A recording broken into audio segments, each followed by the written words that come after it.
Қорқынышты шал. Авторы Х. Ф. Лавкрафт. Аударған Димаш Зиядин. Қорқынышты шалға сәлем беріп кіріп шығу жайлы ой басқа емес дәл осы Анджела Ричи, Джо Чаник һәм Мануэль Силваның басына келген болатын. Шал теңіз бойындағы Уотер-стритте орналасқан, әбден ескіріп, тозығы жеткен үйде тұрушы еді. Елі оны шіріген бай санайтын, һәм күш-қайратынан айырылған дәрменсіз қарт деп танитын. Әлбетте, мұндай сипатқа Ричи, Чаник һәм Силва мырзалардың назар аудармауы мүмкін емес еді, себебі олар кісі тонауды кәсіп еткен қарақшы болатын. Шіріп құлағалы тұрған үйінің қуысында көз көрмеген, құлақ естімеген қазына ұстайды екен деген алып қашпа әңгімеге қарамастан, Кингспорт тұрғындарының қорқынышты шал туралы ойы, пыш-пыш әңгімесі, оны Ричи мырза секілді ерекше кәсіпке ие жандардың назарына ілігіп, құрбаны болудан осы уақытқа дейін сақтап келгенді. Қорқынышты шал шынымен бір түрлі адам болатын. Ел оны уақытында Шығыс Үндістанда клипер капитаны болған екен деп долбарлайды. Бірақ бұл әңгіме есте жоқ ескі заманды қозғайтындықтан, жұрт кәрі жентелменнің жігіт болып, жалын атқан кезін елестете де алмайтын. Ол аз десеңіз, есім сойы мынау деп айта қоятында адам жоқ, себебі қорқынышты шал ешкіммен сөйлеспеуші еді, аузына су толтырып алғандай тым-тырыс жүретінде қоятын. Егесіз қалған деуге келетін ескі үйінің алдыңғы ауласында, арбайған-қорбайған ағаштардың арасында қорқынышты шал пошым-порымы бір түрлі келген үлкен-үлкен тастарды жинаушы еді. Олардың топталуы да, әлем-жәлем боялғаны да, ерекше тұғын һәм түнерген әлдебір шығыс храмының тас құдайларын еске салатын. Қорқынышты шалдың ұзын келген әппақ қудай сақалы мен шашын мазақтап, үйінің терезесін шағып кетуді жақсы көретін. Бірақ көзіне түсуден қашқақтайтын тентек балалар осы тас бейнелерден сескенетін. Кейде балалардың батылдау келгені немесе Кингспорттың қызық іздеген ересек тұрғыны қарияның үйіне жақындап барып, шаң басқан терезеден сығалап қарайтын. Міне, солардың айтуынша бірінші қабаттағы үңірейіп бос тұрған бөлменің ортасында үстел бар екен. Оның үстіне бір түрлі бөтелкелер қойылыпты. Әр бөтелкенің ішінде жіпке байланған бір түйір қорғасын тасмаятник секілді тербеліп тұрадымыз. Ол аз десеңіз, көргендер қорқынышты шалдың әлгі бөтелкелермен адам құсап сөйлесетінін, жек, тыртық бет, ұзын тұра Том, Испан Джо, Питерс, Мейт Ирис деп атын атайтынын, ең сұмдығы, қорқынышты шал бөтелкеге қарап бірдеңе дегенде, әлгінің ішіндегі кішкентай қорғасын жауап бергендей болып шайқалатынын айтып, ант су ішуші еді. Сорайған тірейған қорқынышты шалдың осы тірлігін көргендер, терезеден сығалау дейтін әдетті сол сәтте ұмытатын. Алайда Анджела Ричи, Джо Чаник һәм Мануэль Силва Кингспорттың тумасы еместі. Олар жаңа Англияның қанына сіңген әдетпен ғұрып дәстүрден алшақ жүрген, шыққан тегі белгісіз, бұл аймаққа жат, бөтен бөгде жандар болатын.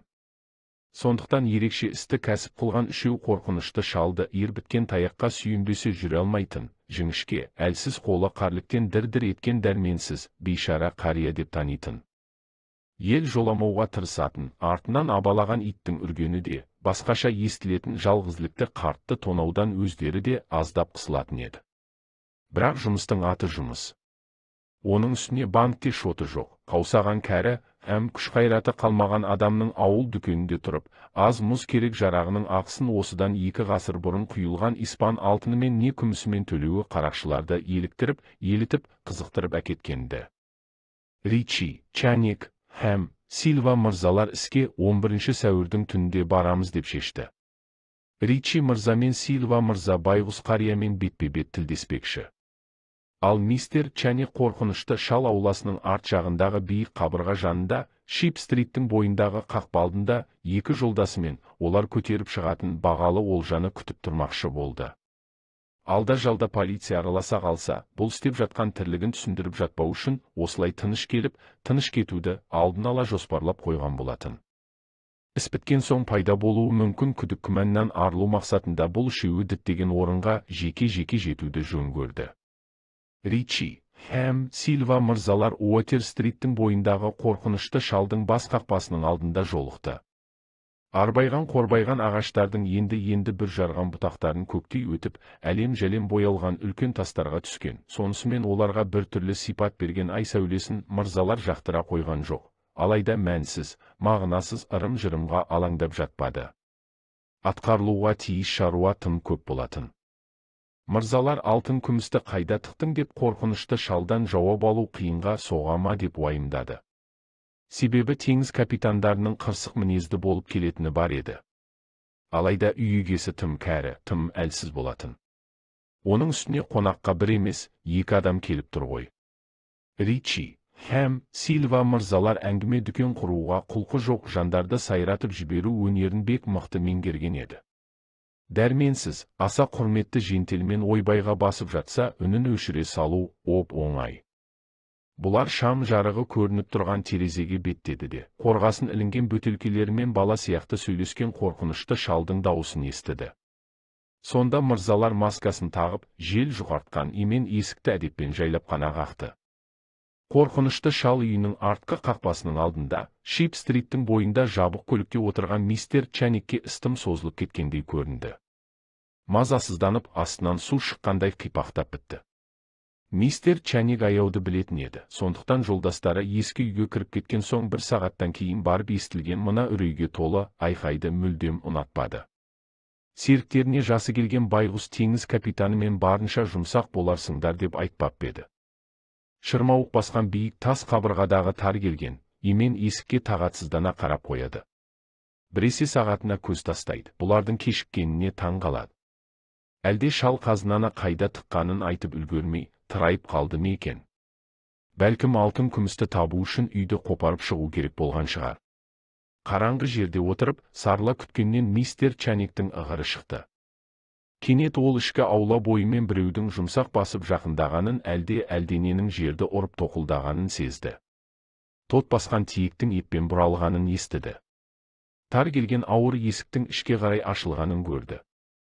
Жалғыз жарым көше шамының бозарған күңгірт жарығында отырып, түнерген үйден жолдастарының не алып шыққанын білу үшін көзін сығырайтты. Алайда есік аузында бұл күткен жандар емес, ер біткен таяғына сүйенген және жиіркендіріп, құсқыңды келтіретін кейіпте жымиған қорқынышты шал көрінді. Чаник мырза бұрын бұл адамның көзіне мән бермеген екен. Қорқынышты шалға тиесілі қос жанардың сап-сары екенін енді байқады. Болмашы жағдайдың өзі кішкентай қалаларда үлкен оқиғаға айналып кетеді. Сондықтан қайдан келгені, тірі кезінде кім болғаны белгісіз үш мүрде туралы өсек көктем мен жаз бойы Кингспортта желдей есіп тұрды. Үшеуі де адам көргісіз тілгіленген, сансыз қайқы қылышпен шапқылаған ба дерсің. Үшеуі де кісі танымастай халге жеткен, біреу тақа киіп тепкілеп езгілеген бе дерсің. Ол аз десеңіз, баз біреулер Шип-стриттің бойында ашық-шашық қалған көлік немесе қайбір түні ұйқыға жата қоймаған тұрғындар естіген. Әлде иесіз жануардың, әлде көшкен құстың зәре құтыңды алып, жүрек ұшыратын айқайы секілді дүниені де сөз қылып, сыпылдасып жатты. Ауылдың мұндай бос өсегін қорқынышты шал мүлдем керек қылмайтын. Бұл бір қақсоқпен ісі жоқ, жасырын, саяқ жүретін жан еді. Оның үстіне кәрі, дәрменсіз адамның тұйықтала түсетіні белгілі емес пе? Қала берді, қазір ұмыт болған, жоғалу айналған жастық шағында кәрі теңіз капитаны бұдан бетер, бұдан қызық, бұдан сорақы оқиғалардың куәсі болғаны анық секілді.